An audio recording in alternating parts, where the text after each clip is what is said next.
Hello കൂട്ടുകാരെ, ഇന്നൊരു കോഴിയുടെ വട്ടും കരളും കറി ഉണ്ടാക്കുന്നത് എങ്ങനെയാണെന്ന് നോക്കാം.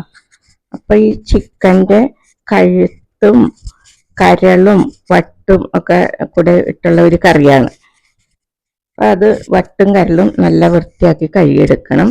ഒരു സവാള, ഒരു ടൊമാറ്റോ, കുറച്ച് ചുവന്നുള്ളി, പച്ചമുളക്, കരിവേപ്പില, ഇത്ര സാധനങ്ങൾ കഴുകി വൃത്തിയാക്കി എടുക്കുക. സവാള, പച്ചമുളക്, ഇഞ്ചി, വെളുത്തുള്ളി എല്ലാം നല്ല പൊടിയായിട്ട് അരിഞ്ഞെടുക്കാം.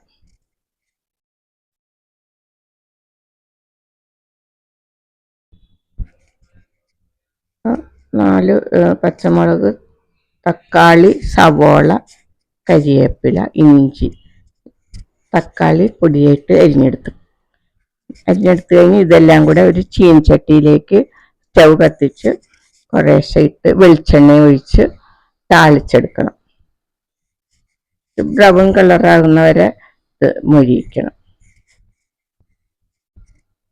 ഇതിലേക്ക് പാകത്തിന് ഉപ്പ് ഇടാം. ഇതിന് വേണ്ട മസാലകൾ ഇടാം. 2 സ്പൂൺ മല്ലിപ്പൊടി, 1 സ്പൂൺ മുളക് പൊടി, 1/2 സ്പൂൺ മഞ്ഞൾപ്പൊടി, മസാലപ്പൊടി, ഇത്രയാണ് ഞാൻ എടുത്തിരിക്കുന്നത്. ഇതെല്ലാം കൂടി ഇട്ട് ഒന്നുകൂടെ ഇളക്കി അത് കഴിഞ്ഞ് അരിഞ്ഞു വെച്ചിരിക്കുന്ന തക്കാളി ചേർത്ത് പാകത്തിന് ഉപ്പും ചേർത്ത് നല്ലപോലെ ഒന്നുകൂടെ മൊരിയിക്കണം. കുറച്ച് വെള്ളം ഇതിലേക്ക് ഒഴിക്കാം. കുറച്ച് വെള്ളം കൂടി ഒഴിച്ചിട്ടാണ് ഇത് നല്ലപോലെ ഒന്നുകൂടെ ഇളക്കി മൊരിയിച്ചെടുക്കണം.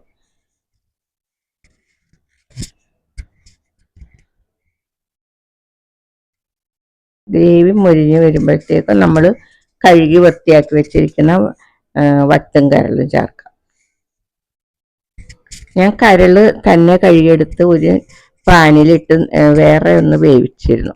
ഇത്തിരി വെളിച്ചെണ്ണയും കൂടി ഒഴിച്ച് ഒന്ന് ചെറുതായിട്ട് വേവിച്ചു.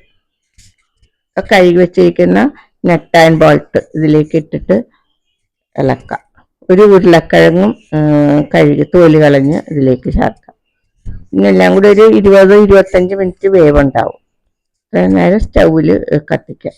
കുക്കറിലിട്ടും വേണേൽ വേവിച്ചെടുക്കാം. കുക്കറിലിട്ട് വേവിക്കുമ്പോൾ ചാറ് പിന്നെ കുറേ നേരം വറ്റിച്ചെടുക്കണം. ചാറ് കുറുക്കി പറ്റിച്ചെടുത്താൽ നമ്മൾക്ക് ഇത് ചോറിനും ചപ്പാത്തിക്കും പുട്ടിനും രാവിലെ പുട്ടിനും ഒക്കെ കൂട്ടാം. അപ്പോൾ കരള് തന്നെ ഫ്രൈ ചെയ്തതാണ് ഞാൻ അതിലേക്ക് ലാസ്റ്റ് ചേർത്തത്. ഇത് മൂടി വെച്ച് ഒരു 20 മിനിറ്റോളം ഒക്കെ ഇളക്കി വേവിച്ചെടുക്കണം.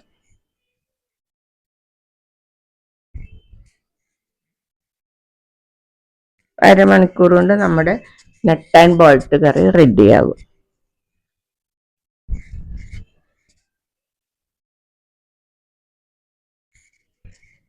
ലൈവ് ഉണ്ടാക്കി നോക്കണേ. ഓക്കെ, വീഡിയോ ഇഷ്ടമായ ലൈക്ക് ആൻഡ് ഷെയർ ചെയ്യണേ.